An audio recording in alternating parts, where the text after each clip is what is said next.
If you're going to take the risk of running advertising online, shouldn't you get the benefits of learning from someone who's in the platforms every second of the day? Welcome to bidpixel.com's Marketing Ear Biscuits, the original podcast dedicated to digital advertising run by two Aussie guys who ride around in kangaroo pouches and drink Fosters and 4X beer. Hey guys, Dave here from BidPixel. I'm going it alone today, so we've got a little bit of a problem in BidPixel, and it's a problem that I'm happy about. We're busy, right? We're actually quite flat out, and poor Jay can't join me today, Paul can't join me, Josh can't join me, Dean can't join me. None of the guys can join me purely because we've made them too damn busy. So I want to thank you guys for that. So today, I'm going to turn on this GoPro while we're talking as well and get it fired up. Today, I want to thank you, and I'm going to answer some of your questions. And now these questions that you've been answering have, one, given us the ability to have a chat with you. Some of you are our customers, some of you are our prospective customers, and some of you are probably never going to use us. You might be tied up with another agency, or look, we've even got questions in here from other agencies. But the questions that you've been asking as part of this month-long or 3-month-long promo that we're running has really generated us some powerful content to give back information. And something magical happens when you give, and not take. And that is that people respect that and they come back to you. So win for us, this little promotion that we're doing has worked exactly how I wanted it to work. Win for you guys because you're finding out heaps of information. So today I'm going it alone. Jay's too busy, Paul's too busy, the rest of the boys are too busy. So what I'm going to do is just go through a couple of the questions that you guys have asked us over the last month or so. So one of the questions here resonates really, really well. Now I can't say who it is, but rest assured you will go into the draw to win of our prizes. The question is, what is the time frame when you start or move to a new agency to see great results? Now, what better way to answer this than through kind of a case study testimonial of exactly this when it happened a month ago for us. So quite a large established clothing business based down in the southern states of Australia. Well known for a few products that they've got, massive following, good internal team generating content, switched on owner who's amazing at what she does. They came to us from another agency due to just not feeling like there was a vibe there, or not feeling like they're getting the results that they should be getting, and not getting the love maybe that they should have got from the agency that they're with. Now, I'm not going to name names, this all stays anonymous, but it's a really good case in point for this particular question, which is, what is the time frame when you start or move to a new agency to see great results? So let me tell you what happened. This particular company was spending about $30,000 a month on their Facebook advertising, and they made about $60,000 in sales from that. So you might think like a 2 times return on ad spend. So for every $1 they spent, they made $2 in return.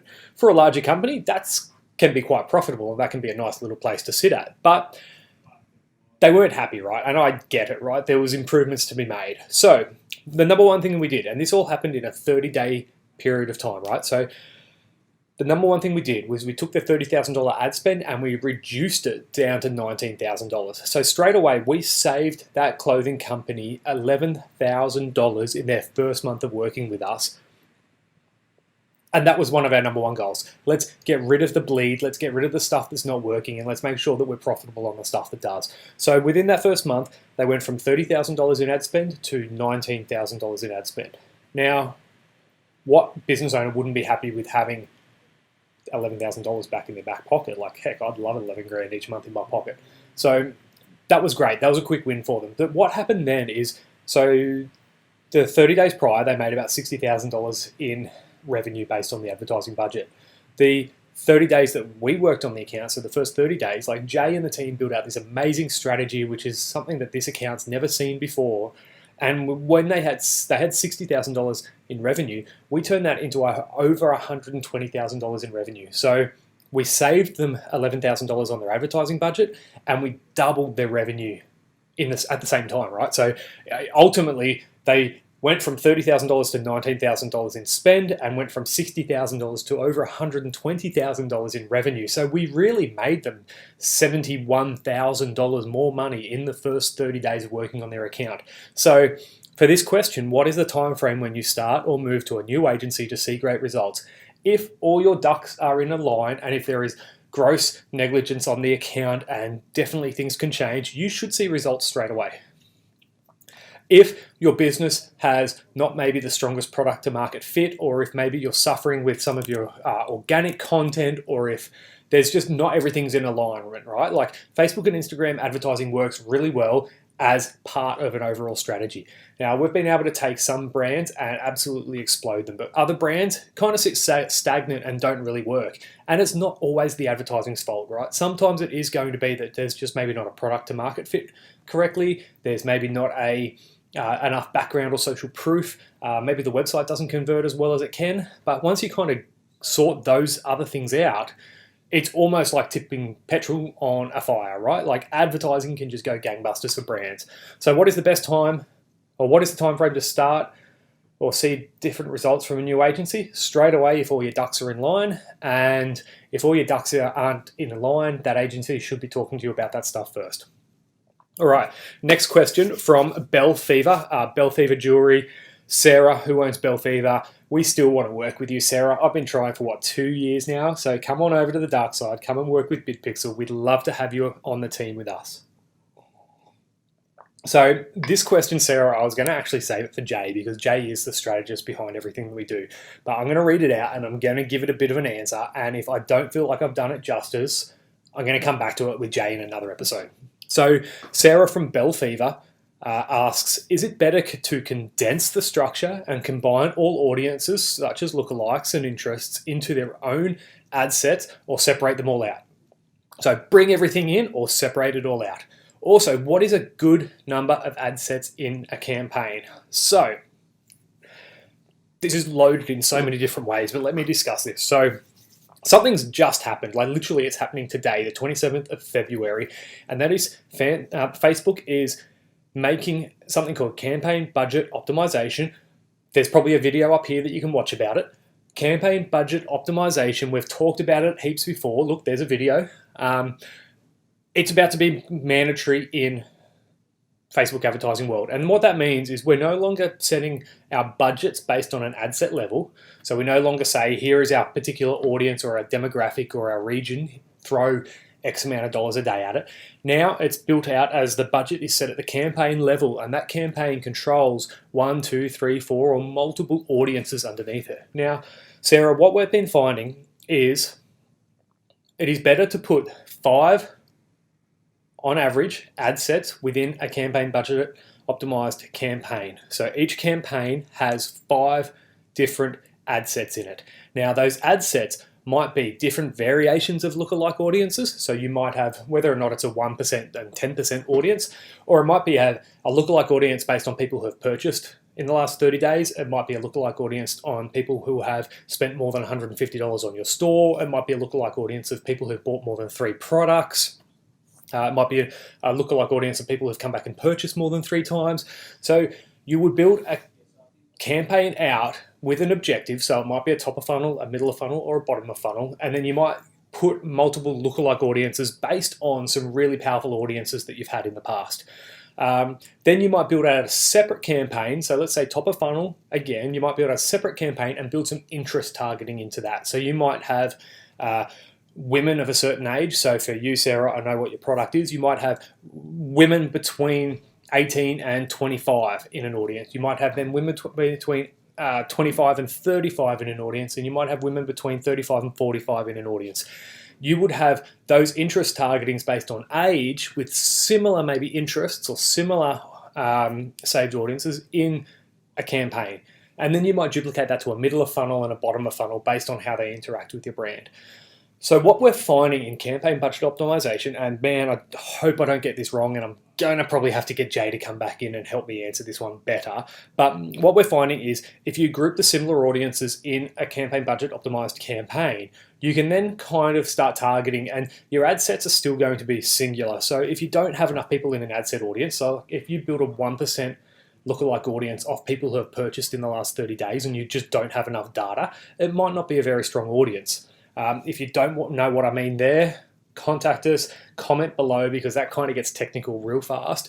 But Sarah, if your audiences aren't big enough, you'll find that some audiences in a CBO campaign are going to run away with some of your budget and your ad spend. And there's some things that you can do there to manually make sure that maybe each day each audience gets, or each ad set gets, a certain amount of spend. And from what we can see, it's all going to be based on impressions. Like, Jay, please, mate, I hope I'm right with that. But at the end of the day, your CBO campaigns and ad sets are based on how many impressions they're kind of getting. And then Facebook's algorithm starts deciding where to put more money to or where to put more budget to.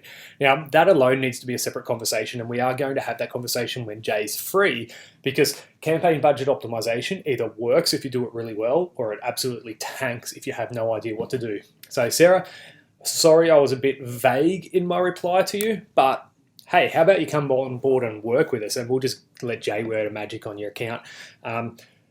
Talk to your account manager too, Sarah. Like, I know some of the Facebook ad account managers have, so the Facebook ad reps on the high value program, which I know you're on, have some really good insights on this, and they can do some conversion lift studies on your account and make sure that you are doing the right thing. So ask your high value rep for a conversion lift study, and it'll start giving you a few insights in what you're doing.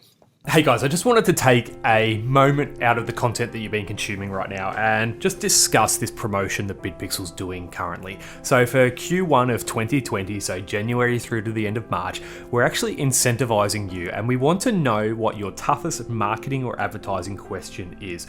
Now, we want to hear those questions on our Instagram account, so commenting on any of our posts, or our YouTube channel, commenting on any of our current videos, or in fact, any of the videos on our channel at all. And we will go through and read those questions and use them as a basis of our content for future videos and pieces of content that we're making. Now, marketing is a transaction, right? You need to give and take to get someone's attention. And while we're asking you for these tough questions, we know that we need to give you something in return. So what we've devised is an outlandish prize of $50,000 cash to go towards your next marketing or advertising campaign. Now, we've had some feedback from this already, and some people think it's a little bit too good to be true, but I just want to take this moment out of the content that you've been listening to give you some assurance and give you a bit of an understanding of where that $50,000 cash is coming from, and let you know that it's completely above board and legitimate. So within Australia, you've got the ability to do an insured prize sum. Now, while we don't have the $50,000 to give away, we use an insurance company to say that there is a game of chance involved, and the winner will get the chance to spin a wheel, and if they spin the lucky number, like if you're old enough and you remember Hey Hey It's Saturday and Pluck a Duck and the big chocolate wheel, if you spin the number and win, you get a genuine $50,000 cash to do with it as you choose, or to spend it on advertising. Now, because it's a game of chance, some people might not want to take part in that. So what we've done is offered up two other prizes in the prize pool. And the first person who asks the toughest question, or the person that we deem wins this promotion at the end of March, will get the chance of which prize they like to choose. Yeah, they might like to spin to win and go for their chance for $50,000 cash, or they might choose one of our supplementary prizes, which are the first supplementary prize is 3 months worth of strategy with our team. So you get 3 months of strategy with our Google Ads experts, 3 months of strategy with our Facebook ad experts, and 3 months of strategy with our conversion rate optimization and website development team. Now, that's a pretty powerful prize in its own, and imagine what you could do after 3 months to generate revenue through your advertising and marketing. Now, if that doesn't float your boat, we've also got a locked safe. Now, you can barely see it up on the screen here, but up on my shelving that you'll see in a lot of our videos is a safe that says Win Me, and it's actually been locked for quite some time now. The contents of that safe in November and December alone earned two of our customers over $500,000 worth of sales online. So, like I said, marketing is a give and take mentality, right? We want to take your tough questions and we want to answer them. And that's a selfish motive from us, because we want to use those questions that you ask to then generate more valuable content for other people to consume. But we know that we need to give you something in return. And the reason why we're going outlandish with the $50,000 cash is we want to make it worth your while to take time out of your day to ask us a question. So That's it. That's our little internal ad as part of the content that we've just pushed out. I just want you to know that yes, it's a legitimate $50,000. We want you to have the chance to win that or one of the other prizes that we're offering. And all we need in return is for you to ask us a marketing or advertising question that you genuinely want to find out an answer for. Thanks heaps. Let's get back to the content that we're talking about at the moment. And if you did want to take part in this promotion, just go to bidpixel.com/questions and there's all the information you need there. Cheers, guys. Next question. This is a little bit changing tact from strategy and we're moving to creative. We haven't talked about creative a lot and I need to get Paul back on here a little bit more often and talk about creative. So Jackie Power, she's a life coach. She asked, where's the best place to get pictures to use on Instagram? I can add the text afterwards. Jackie, where is the worst place to get pictures? Stock image locations. Please, please, please, for the love of God, don't use stock images. The best thing you can do is use user-generated content, use clips about yourself, take photos of yourself in what you do, pay a photographer or get your daughter or your mum or your dog to take photos of you as you work. What we've been finding lately is a really interesting trend on Instagram. Extremely polished images, like super professional or stock images that you've bought the rights to use online, get less engagement than, say, photos taken with your iPhone or videos taken with your GoPro. And the reason is kind of social media platforms are doing a full circle, right? They're no longer, well, they never were, but they're no longer a location to advertise. People are getting ad block, and ad block is literally they're just tuning out of all advertising. And if you're scrolling through your Facebook feed or your Instagram feed, Jackie, and you see a beautifully presented, polished image, you kind of automatically associate that with an ad. But if you're scrolling through and you see like a short little video from Jackie Power, the life coach, you're like, oh, it's real, right? It's social, it's interaction. People are interacting with you and you're a real person. People don't want to interact with a stock image of a couple laughing together, right? People want to interact with socially people who they feel like they're connected to. And if you use your own content that you generate, you're going to connect better with your audience. So Jackie, I hope that helps with you. That's definitely a trend that we're seeing right now where user-generated content's just outperforming anything that looks like it's too polished or too polished. That's all I've got to say for it. So guys, there's 3 questions. Jackie, Sarah, and the first question, which I can't really say who it was, but you know who you are. Thank you so much for asking those questions. I've got about 100 questions to get through over the next couple of weeks. I'm going to do probably plenty more of these little solo episodes just to answer them. Hey, quickly, I want to tell you about 2 books. So with Jackie's question about getting content and getting imagery that's really organic and raw and social, you need to be able to tell a message or a story with that as well. And with social media platforms getting more about community and people wanting to engage and follow each other, you also need to be really careful and creative with the copywriting that you use. So you need to tell a story, you need to find some hidden benefits, and you need to make sure that you're getting the right message in front of the right audience. On that note, I want you all to find this book, whether it's on Audible or you get a hard copy. I love hard copies because I've made notes all through this, but the book is called The Ultimate Sales Letter, and it's from a guy called Dan S. Kennedy. Now, Dan S. Kennedy is kind of like the godfather of the sales letters back in the day. Like, he's been around since before there was the internet, right? He was writing letters and mailing them out to people, and a large portion of this actually refers to that process where he used to write letters and put them into people's letterboxes. But it's been revised. This is the 4th edition, and it's got a ton of information about how to write your messaging to actually get inside your target audience's head. So how to be compelling, how to find the hidden benefits. And look, let's use a tradie as an example. Every tradie in the world can say that they're licensed, they're 24 hours a day, and they turn up on time. But there's no real benefit to that because every bloody tradie says the same thing. Hidden benefits would be how you can act differently to anyone else in your marketplace. What is the hidden benefit? So do you want to know what BidPixel uses as a hidden benefit? So one of our ideal target markets is mummypreneurs who run Shopify or online stores. One of our hidden benefits, or our main benefits, are we get amazing results with Facebook advertising, but one of our hidden benefits is we let these mums get back to being mums. We take the stress out of the advertising side of their platform, we take the stress out of the revenue, and we make sure that they can knock off at 3:30 and go and pick their kids up, or they can knock off at 5 o'clock and spend quality time with their family. That is a direct hidden benefit of how we can help our target market, Shopify mummypreneurs, to grow their business but not lose their marriage or their friendship with their kids. So get Dan Kennedy's Ultimate Sales Letter, have a read of that. The next book that I'm just starting at the moment is The Ultimate Sales Machine by Chet Holmes. Now, this guy's run like Fortune 500 companies, right? He's done the marketing and the sales. He's got 12 key strategies in this book. This isn't going to be for those mummypreneurs, right? Like, it might help you a little bit, but this is for anyone running a B2B business who really just wants to learn how to be more efficient in what they do. So The Ultimate Sales Machine by Chet Holmes, 100% recommend this if you're a B2B or B2E business. Get this and have a read. See if you can take 2 or 3 things out of this. You'll probably take all 12 of his hints out of this, and you'll have a better business. Cool, guys. That's it. Comment, like, subscribe, hit that little notification thing if you're on YouTube. And we've got literally 1 month left of our toughest question. So you can go in the draw to win $50,000 cash just for asking the question in the comments below, just like Sarah did, just like Jackie did, just like our unknown person did.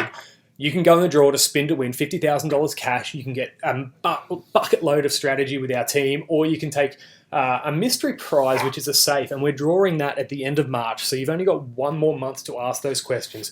Go to bidpixel.com/questions. All the information's there. Comment your questions below on YouTube, on Instagram, and let's try and make you some big money that you can spend on Facebook ads. Peace, guys. Thanks.